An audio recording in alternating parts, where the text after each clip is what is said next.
Your 107th winner of the Indy 500, Josef Newgarden, joining us. Of course, this is the first win for Roger Penske since Roger took over the series and, of course, bought this track. Your first win in 12 attempts here. Why specifically is Indy so difficult to win? It's amazing to look back on it and realize that we were able to get this done finally, but it is the most difficult motor race in the world to win. I firmly believe that. It's the pressure. You live here for a month. You put so much time and energy into it, and it comes down to one day that has to go right. You know, you can have a good day whenever in the month, but the only day that really matters is race day. You can qualify well, whatever. If you don't have a good race day, then it's all for nothing. And I think that's why it breaks so many hearts at the end of the month. You know, when you don't win, you just leave here with a broken heart. But if you are able to win it, you really realize, okay, all that effort was worth it at the end of the day. You, speaking of breaking hearts, you got really choked up in the media center. I was blown away by how Ashley has lived. We'll talk about your wife, how she has lived these ups and downs with you. Why did that choke you up so much? Well, look, I know firsthand she rides the roller coaster more than I do. When I'm in a bad mood or, struggling, then she has to live with it. And so for me, it's very gratifying for her to be able to, realize a win. She deserves it just as much as I do.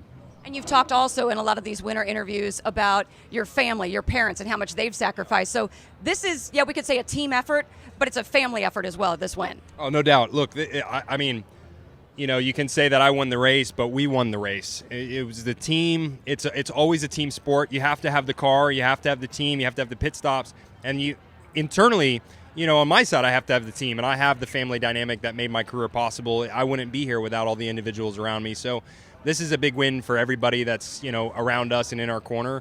And it's special. I'm going to run out of words for it because I've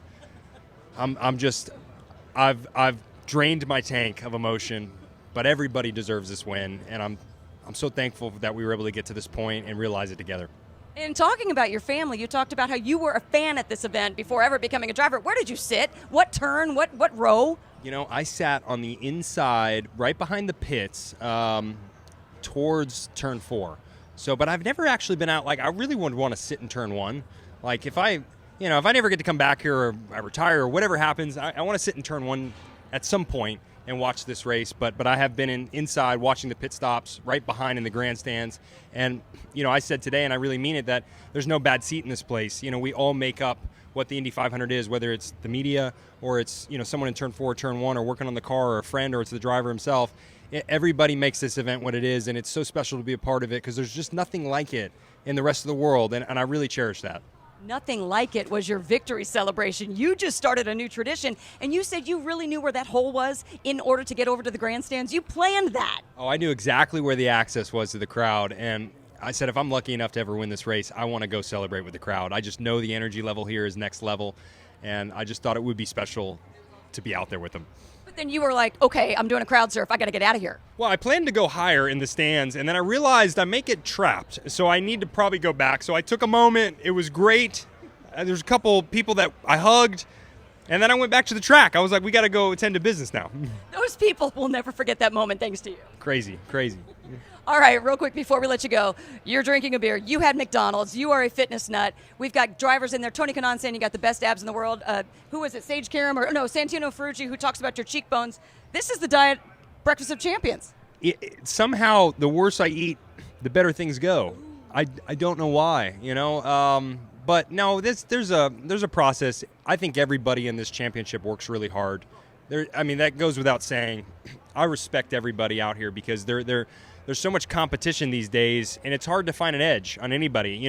20 years ago, there was ways you could find edges on your competition where not everyone was maybe doing every detail. Nowadays, everyone pretty much does everything. They make sure they cross the T's, dot the I's, and so it's hard to get an advantage. But it's nice of the competitors to say there's a camaraderie in IndyCar that you don't get anywhere else in motorsports. And some people, they really want the fist fights and all that.